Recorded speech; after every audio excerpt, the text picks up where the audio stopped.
মাদক সেবনে বাধা দেয় রংপুরে একই পরিবারের 4 জনকে হত্যা, দাবি পুলিশের। অভিযুক্ত 2 জন গ্রেফতার। সমাজে তাদের যেন পরিচয় প্রকাশ না হয়ে যায়, তাৎক্ষণিকভাবে ওই স্যারের গলায় যে গামছাটা ছিল সেই গামছা দিয়ে পেঁচিয়ে ওনাকে সেখানে হত্যা করেন। বিচারের দাবিতে শিক্ষক শিক্ষার্থীদের মানববন্ধন।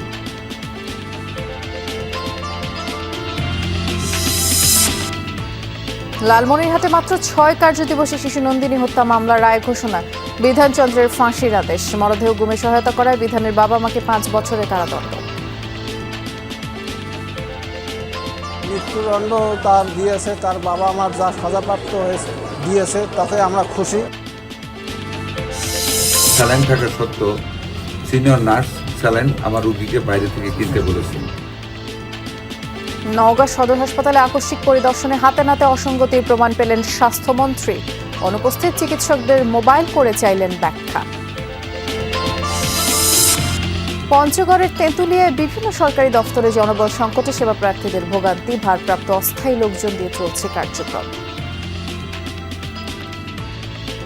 হাসপাতালে ডাক্তারের সংকটের কারণে সুচিকিৎসার লোক পাচ্ছে না। দীর্ঘদিন ধরে ইওনোর সমস্যা, প্রায় 1.5-2 মাস থেকে ইওনো আসে না। সহকারী কাউকে যদি দায়িত্ব দেয় তাহলে কিন্তু আমাদের কাজগুলো, জনগণের কাজগুলো করতে খুব সহজ হয়।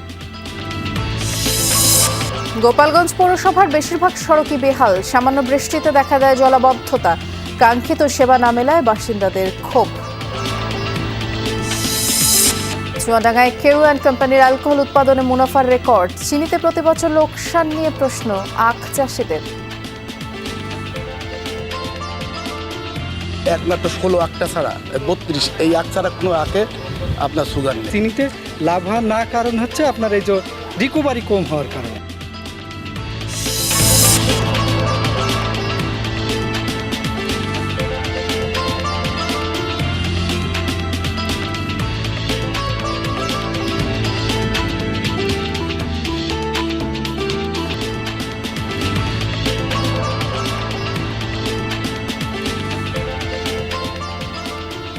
শুভেচ্ছা, আমন্ত্রণ। বিরতিহীন সংবাদ সারা দেশে নুসরাত বৃষ্টির সাথে আছি। শিরোনামগুলো শুনছিলেন। রংপুর মহানগরীতে নিজ বাড়ি থেকে জিলা স্কুলের অবসরে যাওয়া শিক্ষক গণপতি চক্রবর্তী জুয়েল সহ তার স্ত্রী, ছেলে ও মেয়েকে হত্যার ঘটনার ক্লু উদ্ধারের দাবি করেছে পুলিশ। ব্রিফিংয়ে পুলিশ কমিশনার জানান, মাদক সেবনের সময় দেখে ফেলায় তাদেরকে হত্যা করে 2 মাদকসেবী। পরে স্বর্ণালংকার লুট করে তারা। এদিকে দোষীদের বিচার চেয়ে মানববন্ধন করেছে কারমাইকেল কলেজ এবং জেলা স্কুলের শিক্ষক শিক্ষার্থীরা। বেলা 12:30টার দিকে রংপুর মহানগর পুলিশ কমিশনার কার্যালয়ের সম্মেলন কক্ষে চাঞ্চল্যকর 4 মার্ডার নিয়ে ব্রিফিং করে মহানগর পুলিশ। কমিশনার মোহাম্মদ আব্দুল মাবুদ দাবি করেন, হত্যাকাণ্ডের ঘটনায় মাসুয়াপাড়া এলাকার সিদ্ধার্থ ও মুগ্ধ দাস নামের 2 জনকে গ্রেপ্তারের পর স্পষ্ট হয় খুনের মোটিভ। কমিশনার জানান, প্রাথমিক জিজ্ঞাসাবাদে জানা যায় শিক্ষক গণপতি চক্রবর্তীর ছাদে ইয়াবা সেবন করছিলেন সিদ্ধার্থ ও মুগ্ধ। তাদেরকে বাধা দিলে গলায় গামছা পেঁচিয়ে প্রথমে গণপতি চক্রবর্তীকে হত্যা করা হয়। টের পেয়ে এগিয়ে আসলে ছাদে শুকাতে দেয়া আরেকটি গামছা দিয়ে শ্বাসরোধে হত্যা করা হয় স্ত্রী প্রীতিলতাকেও। আসামিরা তাদের পরিচয় প্রকাশ না করার জন্য, সমাজে তাদের যেন পরিচয় প্রকাশ না হয়ে যায়, তাৎক্ষণিকভাবে ওই স্যারের গলায় যে গামছাটা ছিল সেই গামছা দিয়ে পেঁচিয়ে ওনাকে সেখানে হত্যা করেন। প্রীতিলতা চক্রবর্তী ওরফে ভোলা এই ম্যাডাম উপরে আসার চেষ্টা করেন। উপরে আসার সময় পুরনো এটা গামছা পেঁচিয়ে ওনাকে সিঁড়ির মধ্যে হত্যা করেন। পুলিশের দাবি, সাক্ষী না রাখতে হত্যা করা হয় মেয়ে প্রার্থী ওরফে আগামী চক্রবর্তী এবং ছেলে প্রিয়মকেও। কমিশনার দাবি করেন, হত্যাকাণ্ডের পর বাসাতেই আরেকটি ইয়াবা সেবন করে সিদ্ধার্থ ও মুগ্ধ। এরপর লুট করে স্বর্ণালংকার। গোসল ও বিশ্রামের পর বেরিয়ে যায় বাড়ি থেকে। তারা খুনের পরে গোসল করে ওখানে বসে খেজুর খায়, ওখানে বসে ইয়াবা খায়। তারপরে যখন দুপুরের দিকে ফাঁকা হয়ে যায়, পাশের বিল্ডিংয়ের ছাদ দিয়ে লাফ দিয়ে বসে তারা চলে যায়। এই ঘটনাকে ডাকাতি বলে যেন পুলিশ মনে করে, সেজন্য তারা ইচ্ছাকৃতভাবে জিনিসপত্র এলোমেলো করে, অর্থাৎ তদন্তকে ভিন্ন খাতে প্রবাহিত করার জন্য ইচ্ছাকৃতভাবে এটা করে। এ ঘটনায় বিচার দাবিতে মানববন্ধন করেছে রংপুর জেলা স্কুলের শিক্ষক শিক্ষার্থীরা। তারা পুলিশ কমিশনারের কাছে স্মারকলিপিও দিয়েছে। মানববন্ধন করেছে কারমাইকেল কলেজের ছাত্রছাত্রীরাও। তার ফ্যামিলিকে যারা এভাবে নির্মমভাবে হত্যা করেছে তাদের আমরা বিচার চাই। স্যারের পুরো পরিবার সহ স্যারকে হত্যা করা হয়েছে, তো আমরা এর সুষ্ঠু বিচার চাই। আমরা 48 ঘন্টা আলটিমেটাম দিয়েছি। আমরা 48 ঘন্টার মধ্যে যদি কার্যকরী কোনো পদক্ষেপ দেখতে না পাই তবে আমরা ভিন্ন পদক্ষেপ গ্রহণ করব। আমরা চাই ঘটনা দ্রুত তদন্ত, আসামি গ্রেপ্তার এবং বিচারের কাঠগড়ায় দাঁড় করানো হোক। বৃহস্পতিবার ভোররাতে মাসুয়াপাড়ার নিজ বাড়িতে খুন হন জেলা স্কুলের অবসরপ্রাপ্ত শিক্ষক গণপতি চক্রবর্তী, তার স্ত্রী প্রীতিলতা চক্রবর্তী, কন্যা কারমাইকেল কলেজ থেকে ইংরেজিতে মাস্টার্স পাশ করা আগামী চক্রবর্তী ও পুত্র জেলা স্কুলের 5ম শ্রেণী পড়ুয়া প্রিয়ম চক্রবর্তী। অবসরে যাওয়ার পর সমবায় মার্কেটে চেম্বার দিয়ে হোমিও চিকিৎসার প্র্যাকটিস করতেন গণপতি। সরকার মাঝারুল মান্নান, যমুনা নিউজ, রংপুর। জামালপুরে ভাড়া বাসা থেকে এক গৃহবধূর মরদেহ উদ্ধার করেছে পুলিশ। ঘটনার পর থেকে পলাতক নিহতের স্বামী কাউসার আহমেদ সকালে শহরের শেখের ভিটা এলাকার একটি বহুতল ভবনের 5ম তলার একটি ফ্ল্যাট থেকে উদ্ধার করা হয় ইশরাত জাহানের মরদেহ। পুলিশ জানায় ফ্ল্যাটটির মূল দরজা বাইরে থেকে তালাবদ্ধ ছিল আর ফ্ল্যাটের একটি কক্ষে গতকাল থেকেই 2 শিশু সন্তান আটকে ছিল। সকালে শিশুরা জানালা দিয়ে বাইরের লোকজনদের কাছে পানি চাইলে বিষয়টি স্থানীয়দের নজরে আসে। 999-এর মাধ্যমে খবর পেয়ে ঘটনাস্থলে পৌঁছায় পুলিশ। পরে তালা ভেঙে ফ্ল্যাটে প্রবেশ করে ইশরাতের মরদেহ উদ্ধার করা হয়। ওনার স্বামী কাউসার আহমেদ শাওন, তাকে আমরা এখন পর্যন্ত পাইনি। এই বিষয়ে আমরা আইনগত পদক্ষেপ নিচ্ছি এবং প্রকৃত ঘটনা কি, আসলে কি ঘটনা ঘটেছিল গত রাত্রে বা তার আগে, এই বিষয়টা আমরা এখনো নিশ্চিত না, তবে ধারণা করা হচ্ছে এটা হত্যাকাণ্ড। লালমনিরহাটে শিশু নন্দিনী হত্যা মামলায় প্রধান আসামি বিধানচন্দ্রের ফাঁসির আদেশ দিয়েছেন আদালত। পাশাপাশি 20,000 টাকা জরিমানা করা হয়েছে। লাশ গুমে সহায়তা করায় অপর 2 আসামি বিধানের বাবা মাকে 5 বছরের কারাদণ্ড দেওয়া হয়েছে। মামলার চার্জ গঠনের 6 কার্যদিবসের মধ্যে রায় ঘোষণা করলেন আদালত। নিখোঁজের একদিন পর গত 16 জুন একটি ভুট্টা ক্ষেত থেকে বস্তাবন্দি অবস্থায় উদ্ধার হয় শিশু নন্দিনীর মরদেহ। ক্ষোভে ফুঁসে ওঠেন লালমনিরহাটের আদিতমারির ফলিমারি গ্রামের বাসিন্দারা। উত্তেজিত জনতা অভিযুক্ত বিধানচন্দ্রকে পুলিশের কাছ থেকে ছিনিয়ে নিতে গেলে বাধে সংঘর্ষ। আহত হন অনেকে। ভাঙচুর করা হয় জেলা প্রশাসক ও পুলিশ সুপারের গাড়িসহ কয়েকটি যানবাহন। রোববার আলোচিত এই মামলার রায় ঘোষণা করেন জেলা ও দায়রা জজ আদালতের বিচারক মোহাম্মদ হায়দার আলী। প্রধান আসামি বিধানচন্দ্রকে দেয়া হয়েছে মৃত্যুদণ্ড। মরদেহ গুমে সহায়তা করায় বিধানের বাবা রণজিৎ কুমার ও মা মমতা রানীকে 5 বছরের কারাদণ্ড দিয়েছেন আদালত। অভিযোগ গঠনের মাত্র 6 কার্যদিবসে মামলাটির রায় ঘোষণা হলো। 6 কার্যদিবসের মধ্যে আমরা এই মামলাটা সাক্ষ্য গ্রহণ শেষ করে আজকে বিজ্ঞ আদালত এটার রায় ঘোষণা করেছেন এবং রায়ে 1 নম্বর আসামি যিনি হত্যাকারী সেই ছেলে বিধানচন্দ্র, তাকে ফাঁসিতে ঝুলিয়ে মৃত্যুদণ্ড কার্য করার জন্য আদেশ দিয়েছেন এবং তার সঙ্গে অর্থদণ্ড আছে। এবং আর যে 2 এবং 3 নম্বর আসামি অর্থাৎ ওই বিধানের বাবা মা, তারা এই লাশটাকে গুম করার জন্য সহায়তা করেছিল, সেটা প্রমাণিত হয়। তাদেরকে 5 বছরের করে সশ্রম কারাদণ্ড এবং তার সঙ্গে অর্থদণ্ড প্রদান করেছে। রায়ে সন্তোষ প্রকাশ করেছে নিহতের পরিবার। দ্রুত রায় কার্যকরের দাবি তাদের। মৃত্যুদণ্ড তার দিয়েছে, তার বাবা আমার যা সাজাপ্রাপ্ত হয়েছে দিয়েছে তাতে আমরা খুশি। মৃত্যুদণ্ড তো দিয়েছে, তাতে দ্রুত যাতে কার্যকর হয় এই অপেক্ষায় আমরা আছি। আসামি পক্ষে কোনো আইনজীবী না থাকায় রাষ্ট্রের পক্ষ থেকে একজন আইনজীবী নিয়োগ দেয়া হয়। আসামিপক্ষ এর রায়ে সংক্ষুব্ধ। আসামিপক্ষকে আমরা পরামর্শ প্রদান করবো, আমি পরামর্শ প্রদান করব। তারা উচ্চ আদালতে সাক্ষী দেওয়া জবানবন্দি যথাযথভাবে উপস্থাপন করলে তারা ন্যায় বিচার পাবে বলে আমি আশা করি। 7 বছর বয়সী নন্দিনী স্থানীয় একটি বিদ্যালয়ের 1ম শ্রেণীর শিক্ষার্থী ছিল। কানে থাকা স্বর্ণের দুল ছিনিয়ে নিতেই হত্যা করা হয় শিশুটিকে। জাহিদ হাসান, যমুনা নিউজ।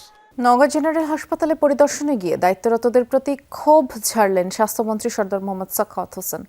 মজুদ থাকা সত্ত্বেও রোগীকে স্যালাইন সরবরাহ না করা, চিকিৎসকের অনুপস্থিতি সহ বেশ কয়েকটি অসঙ্গতি তার পরিদর্শনে ধরা পড়ে। এসব ঠেকাতে তাগিদ দেন মন্ত্রী। প্রায় দিনই দেশের বিভিন্ন জেলায় সরকারি হাসপাতালে পরিদর্শনে যান স্বাস্থ্যমন্ত্রী সাখাওয়াত হোসেন। সকালে আকস্মিক পরিদর্শন করেন নওগাঁ জেনারেল হাসপাতাল। এ সময় তিনি স্টোর রুম, বিতরণ বিভাগ, রান্নাঘর ও ভর্তি রোগীর বিভিন্ন ওয়ার্ড ঘুরে দেখেন। শুরুতেই অসঙ্গতি খুঁজে পান নারী মেডিসিন ওয়ার্ডে। সরকারিভাবে সরবরাহকৃত স্যালাইন রোগীকে না দেয়ায় ক্ষুব্ধ হন তিনি। নিজের পকেট থেকে ওই রোগীকে স্যালাইনের টাকা পরিশোধ করেন। এই ঘটনায় সংশ্লিষ্ট নার্সকে কারণ দর্শানোর নোটিশ দেওয়ার নির্দেশ দেন তিনি। আমার স্যালাইন থাকা সত্ত্বেও সিনিয়র নার্স স্যালাইন আমার রুগীকে বাইরে থেকে কিনতে বলেছে, যেটা টাকাটা আমি দিয়ে দিয়েছি। আমাকে ওই সিস্টারের কাছ থেকে টাকাটা নিয়ে এমপি সাহেবের কাছে জমা দেওয়ার জন্য নির্দেশনা দিয়েছি। ওনার উত্তর ছিল যে এই স্যালাইনগুলি শুধু কলেরার জন্য। হতে পারে যে এটা ওনার ভুল ধারণা হতে পারে।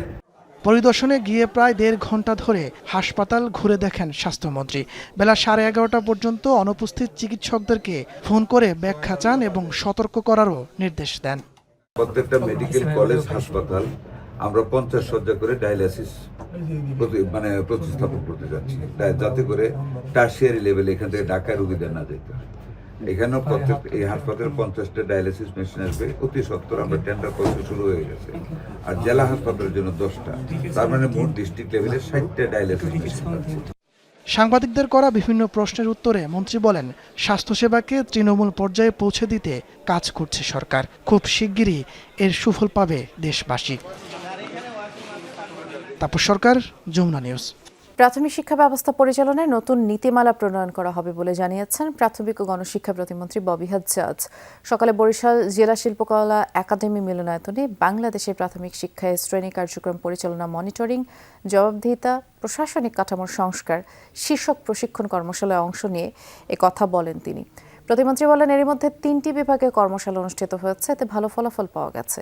চলতি মাসের মধ্যে প্রতিটি বিভাগে কর্মশালা সম্পন্ন করা হবে। আর কর্মশালার মতামতের ভিত্তিতেই মাসখানেকের মধ্যে নতুন নীতিমালা প্রণয়ন করা হবে। উচ্চশিক্ষার বাংলাদেশ গড়তে চায় সরকার, আর সে লক্ষ্যেই মন্ত্রণালয়, কর্মকর্তা, শিক্ষক সবাই কাজ করছে বলে জানান প্রতিমন্ত্রী। আমরা প্রত্যেকটা ডিভিশনে এই ওয়ার্কশপগুলো সম্পূর্ণ করব এবং এই ওয়ার্কশপগুলোর ফিডব্যাকের ভিত্তিতে মাসখানেকের ভেতরে আমরা নতুন নীতিমালা প্রণয়ন করব। স্থানীয় সরকার নির্বাচনে বিএনপি একক প্রার্থী দেবে। দলীয় সিদ্ধান্তের বাইরে গেলে কঠোর ব্যবস্থা নেওয়া হবে বলে জানিয়েছেন প্রধানমন্ত্রীর রাজনৈতিক সহকারী রাশেদ খান। সকালে ঝিনেদহ শিশুকুঞ্জ স্কুল অ্যান্ড কলেজে সংবর্ধনা অনুষ্ঠানে রাশেদ খান বলেন, জাতীয় নির্বাচনে অনেকেই বিদ্রোহী প্রার্থী হয়েছিলেন, কিন্তু স্থানীয় নির্বাচনে এই সুযোগ দেওয়া হবে না। দলীয় সিদ্ধান্তের বাইরে যাওয়ার কোনো সুযোগ নেই বলেও জানান তিনি। বিদ্যুতের যে সমস্যা তা বিগত আওয়ামী লীগের লুটপাট ও অন্তর্বর্তী সরকারের অব্যবস্থাপনার কারণে হয়েছে বলে অভিযোগ করেন তিনি। ফ্যাসিবাদকে ফিরিয়ে আনতে না চাইলে জামায়াতকে সরকারকে সহযোগিতা করা উচিত বলে মনে করেন প্রধানমন্ত্রীর এই রাজনৈতিক সহকারী। এই রাষ্ট্রকে একটি উন্নত সমৃদ্ধ রাষ্ট্র হিসেবে গঠন করার জন্য সবাইকে একযোগে কাজ করতে হবে।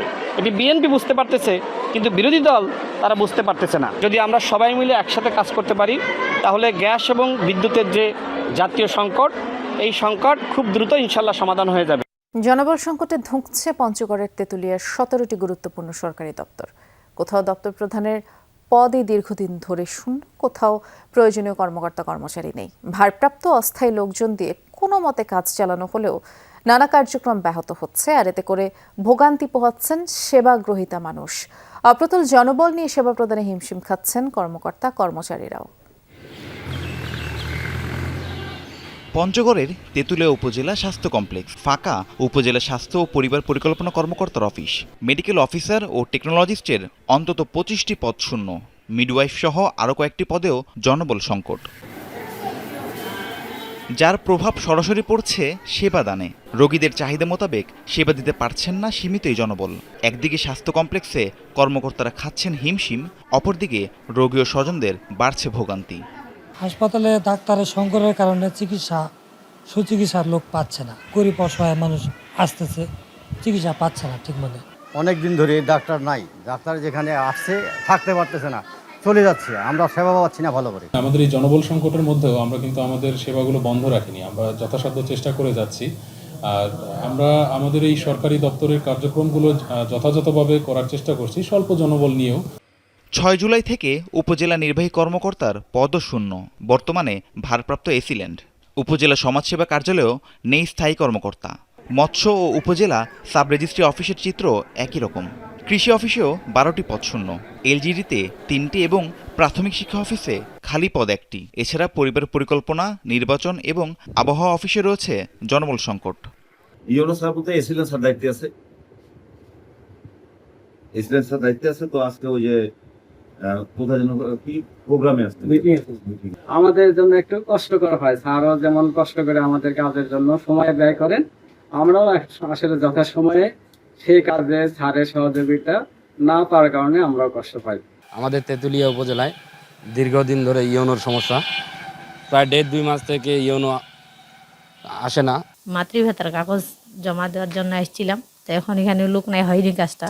আমাদের স্যার এখন বর্তমানে ছিল ফিরোজুল স্যার, উনি চলে গেছে রংপুরে বদলি হয়ে, আবার তো আমাদের এখানে কোনো ছাড় নাই। উপজেলা মহিলা বিষয়ক দপ্তরের অবস্থা আরও করুণ। কর্মকর্তা ও কর্মচারী কেউই নেই। 2021 সাল থেকে পাশের উপজেলার একজন অতিরিক্ত দায়িত্ব পালন করছেন। এছাড়া রয়েছেন অস্থায়ী একজন আয়া আর অফিস সহকারী। কেউ নাই, আমরা ওই মেয়েটা গেছি, আমি আরো এক ছেলেকে স্যার দায়িত্বে রাখছে কয়েকদিনের জন্য। প্রতিষ্ঠানের প্রধানগুলো থাকে বা সহকারী কাউকে যদি দায়িত্ব দেয়, তাহলে কিন্তু আমাদের কাজগুলো, জনগণের কাজগুলো করতে খুব সহজ হয়। অবশ্য জনবল সংকটের বিষয়ে ক্যামেরায় কিছুই বলতে রাজি নন ভারপ্রাপ্ত উপজেলা নির্বাহী কর্মকর্তা। অন্যদিকে জেলা প্রশাসক বলছেন, অন্য দপ্তরে যে লোকবল নেই সেসব তিনি জানতেন না। এটা বলা যাবে না, এটা তো আর সমস্যার কথা তো আর বলা যায় না। আপনি কি এই যে এটা আমি তো আর নিউজে বলতে পারি না। এই বিষয়ে কি আপনি কোনো ব্যবস্থা করে জানাবেন? এটা উদ্বোধন কর্তৃপক্ষ অবহিত আছে। আমি ওগুলো জানতাম না, আমাদের ইউএনও নাই সেটা জানি, অন্য অফিসের কথা আমি জানি না। আমাদের লাইন থেকে তো আমরা আমাদের ঊর্ধ্বতন অফিসকে জানিয়েছি, এটা তো ঊর্ধ্বতন অফিসের দায়িত্ব। উপজেলার প্রায় প্রতিটি দপ্তরেই কর্মকর্তা কর্মচারী সংকটের খেসারত দিতে হচ্ছে সেবা প্রত্যাশীদের। তাদের দাবি, দ্রুত শূন্য পদগুলোয় নিয়োগ দিয়ে সরকারি সেবাদান নিশ্চিত করা হোক। রাহিম সারোয়ার, যমুনা নিউজ। ঝালকাঠি ও পিরোজপুরে ব্যাঙের ছাতার মতো সমবায় সমিতি বাড়ছে। 2 জেলা জুড়ে সমিতির সংখ্যা 1000-এরও বেশি। প্রথমে অধিক মুনাফার প্রলোভন দেখিয়ে গ্রাহকের টাকা নেওয়া হয়, এরপর সব গুটিয়ে লাপাত্তা হয়ে যায় চক্রটি। প্রায় 25টি সমিতি এরই মধ্যে কয়েক হাজার মানুষের টাকা আত্মসাৎ করে পালিয়েছে। ঝালকাঠি সদর উপজেলার ডুমুরিয়া বাজারে অফিস খুলে স্থানীয়দের কাছ থেকে টাকা সংগ্রহ করত শিকড় সঞ্চয় ও ঋণদান সমবায় সমিতি। গত কয়েকদিন ধরে অফিসে তালা মেরে সটকে পড়েছেন সমিতির লোকজন। গ্রাহকদের অভিযোগ, 4000-এর বেশি মানুষের কাছ থেকে অন্তত 25 কোটি টাকার আমানত সংগ্রহের পর লাপাত্তা প্রতিষ্ঠানের কর্মকর্তারা। একই এলাকায় সারথি, স্বদেশ ও ঋণদান সমবায় সমিতির বিরুদ্ধেও রয়েছে অর্থ সংগ্রহ করে ফেরত না দেওয়ার অভিযোগ। এমন প্রতারণার তথ্য পাওয়া গেছে ভীমরুলি বাজার, ১৭ কাঠি, কলেজ মোড় ও পূর্ব চাঁদকাঠি সহ জেলার বিভিন্ন এলাকায়। গ্রাহকদের দাবি, শিকড় সমবায় সমিতির সভাপতি সুমন মজুমদার ও সাধারণ সম্পাদক গ্রিন বিশ্বাস বিপুল পরিমাণ টাকা নিয়ে ভারতে পালিয়েছেন। অন্যদিকে পিরোজপুরের ঝালকাঠি উপজেলার আতা এলাকার শ্যামলছায়া কল্যাণ সমিতি, সোনার বাংলা জনকল্যাণ সমিতি ও আতা বহুমুখী সমবায় সমিতির পরিচালক উত্তম মিস্ত্রির বিরুদ্ধেও বিপুল অর্থ আত্মসাতের অভিযোগ উঠেছে। আমার মেয়ে বড় আছে, মেয়ের জন্য রাখছি যে মেয়ের বিয়ে হয়তো টাকাটা আমি খরচ করবো, কিন্তু এখন তো টাকাটা চাইতেছি, টাকাটা আমি পাইতেছি না। এই 2 বছর ধরে আমার কোনো লভ্য অংশ দেয় না, আমার আসল টাকা আমি চাইতেছি 2 বছর আগ থেকে, আমার এই টাকাও দেয় না। 350 সদস্যর 1.5 কোটি টাকা আনিয়ে এখানে দিছি, এখন সে পলাতক। আমি এর সুষ্ঠু তদন্ত চাই এবং এর বিচার চাই। সমবায় সমিতির নামে গড়ে ওঠা এসব প্রতিষ্ঠানের ফাঁদে পড়ে নিঃস্ব হয়েছেন কয়েক হাজার মানুষ। অধিকাংশ প্রতিষ্ঠানের কার্যালয় এখন বন্ধ। আমানতের টাকা ফেরত পাওয়ার আশায় গ্রাম থেকে দল বেঁধে পরিচালকদের বাড়িতেও ছুটছেন তারা। 4000 টাকা প্রতি মাসে খুব কষ্ট করে আমার স্বামী মনে করেন রোদে বৃষ্টিতে ভিজে টাকা আমার মেয়ের ভবিষ্যতের জন্য আমি টাকাটা এর কাছে আমি জমা তুলছিলাম। আমি হাঁস মুরগির ডিম বেচা জমিতে কাজ করি, আমি 2টা টাকা থইছি এই আতা সমিতিতে, উত্তমের সমিতিতে, কিন্তু আমি এই টাকা পাই নাই। শ্যামল ছায়া এনজিওর মালিক, সে 5টা-6টা এনজিও চালায় একটা নাম দিয়া, কিন্তু সে কোনো সদস্যের টাকা দেয় না। 2 জেলায় সমবায় সমিতির সংখ্যা 1000-এর বেশি। মাঠ পর্যায়ে তদন্ত করে দোষীদের বিরুদ্ধে ব্যবস্থা নেওয়ার কথা জানিয়েছে ঝালকাঠি সমবায় অফিস। এরূপ কোনো বেআইনি যদি কার্যক্রমের সাথে আমাদের এই ঝালকাঠি জেলার কোনো সমবায় সমিতি সম্পৃক্ত থাকে, তাহলে সেই বিষয়তে আইনগত ব্যবস্থা নেওয়া হবে। এবং অন্য জেলারও যদি এরকম থাকে সংশ্লিষ্ট জেলা সমবায় অফিসের এই বিষয়তে প্রয়োজনীয় ব্যবস্থা গ্রহণ করবে। জেলা সমবায় কার্যালয়ের তথ্য বলছে ঝালকাঠি সদর উপজেলায় 2025-26 অর্থবছরে 18টি সমবায় সমিতির নিবন্ধন বাতিল করা হয়েছে, আর 2026-27 অর্থবছরে আরও 127টি সমিতির নিবন্ধন বাতিলের প্রক্রিয়া চলছে। এছাড়াও 2 উপজেলায় অন্তত 50টি সমবায় সমিতির অস্তিত্ব নেই বলে অভিযোগ রয়েছে। শামস তাবরিজ উচ্ছ্বাস, যমুনা নিউজ। রাজধানী সহ আশপাশের কয়েক জেলা ও চট্টগ্রামে গ্যাস সংকটে ভোগান্তি এখনও কাটেনি। নরসিংদীতে ঘোড়াশাল পলাশ সার কারখানায় অগ্রাধিকার ভিত্তিতে গ্যাস দেয় আবাসিক ও বাণিজ্যিক সংযোগে সরবরাহ একেবারেই কম। মাসখানেকেরও বেশি সময় ধরে তীব্র গ্যাস সংকটের কারণে বন্ধ হয়ে গেছে অনেক কারখানা। বিকল্প জ্বালানি দিয়ে উৎপাদন চালু রাখতে এখন গুনতে হচ্ছে বাড়তি খরচ। এদিকে গ্যাসের চাপ কম থাকায় অনেক সিএনজি পাম্প বন্ধ। রান্না খাওয়া নিয়েও চরম ভোগান্তিতে আবাসিক গ্রাহকরা। নারায়ণগঞ্জ ও গাজীপুরে গ্যাসের চাপ কিছুটা বাড়লেও তা কাঙ্ক্ষিত মাত্রায় পৌঁছায়নি, যার ফলে দুর্ভোগ কাটেনি। একই চিত্র চট্টগ্রামেও ভোগান্তিতে আবাসিক ও বাণিজ্যিক গ্রাহকরা। 1-2 দিন হইলেও মানে 2-4 ঘন্টা পরে আবার এই জিরোতে এসে পড়ে। আমার ফ্যাক্টরিটা 20 দিন যাবত বন্ধ, এর মধ্যে 2 দিন চালাইতে পারছি রাত্রের বেলা শুধু। আমরা কাজ করতে পারতেছি না, আমাদের অনেকের প্রোডাকশন দিতে পারছি না। আমরা স্বাভাবিক সময়ে 15 পাইতাম, কিন্তু এখন পাচ্ছি 2 দিয়ে সাধারণ কাস্টমারের চাহিদা পূরণ করা যাচ্ছে।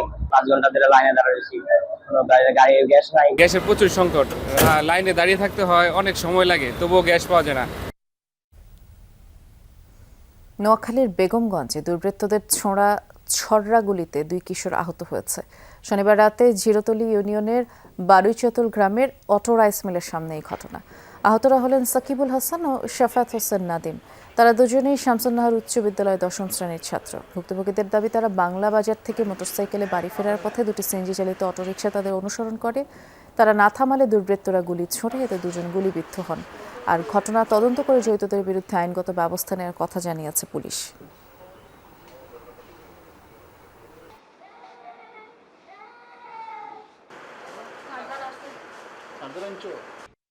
সিএনজি থেকে আমাদের গুলি করা হয়েছে, প্রথমত একটা করা হয়েছে, ওটা আমাদের প্রায় 2 জনেরই গুলি বিধ্বস্ত হয়েছে। তাদেরকে কেন গুলি মারে? প্রশাসন এগুলো দেখে না, এগুলো কি বিচার আছে নাই?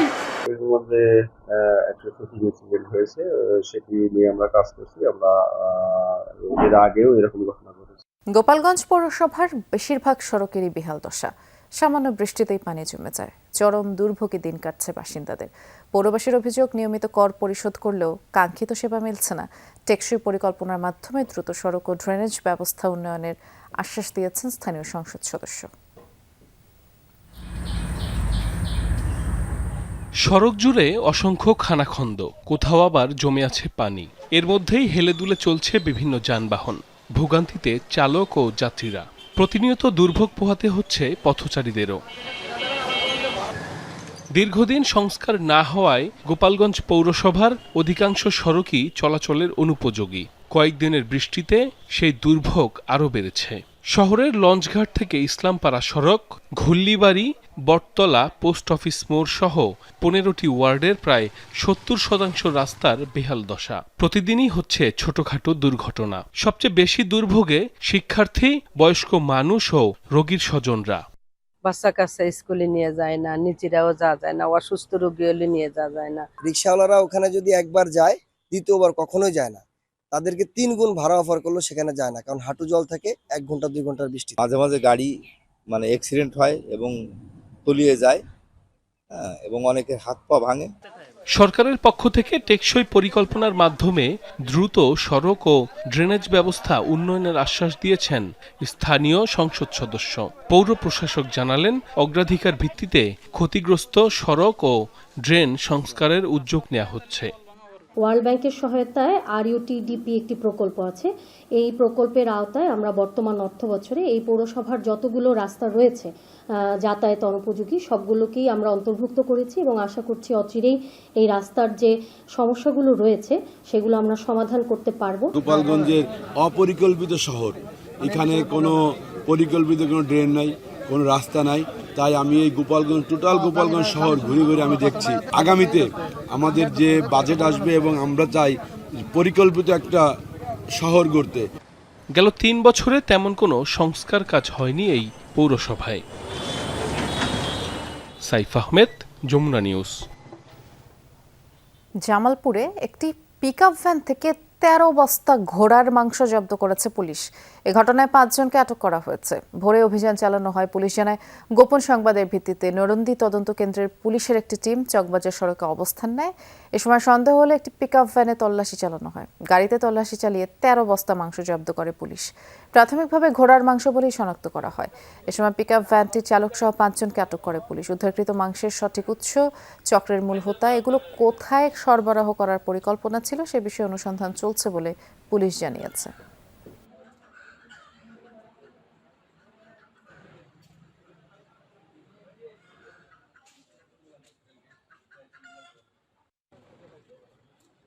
চিনি উৎপাদনে বছরের পর বছর লোকসান, অথচ একই প্রতিষ্ঠানের ডিস্টিলারি এবং অন্যান্য ইউনিটে একের পর এক মুনাফার রেকর্ড।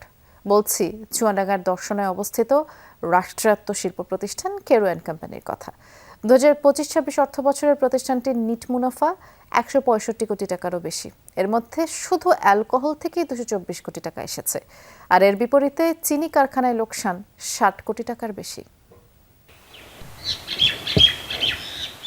প্রায় 90 বছরের পুরনো রাষ্ট্রায়ত্ত চিনিকল কেরু অ্যান্ড কোম্পানি।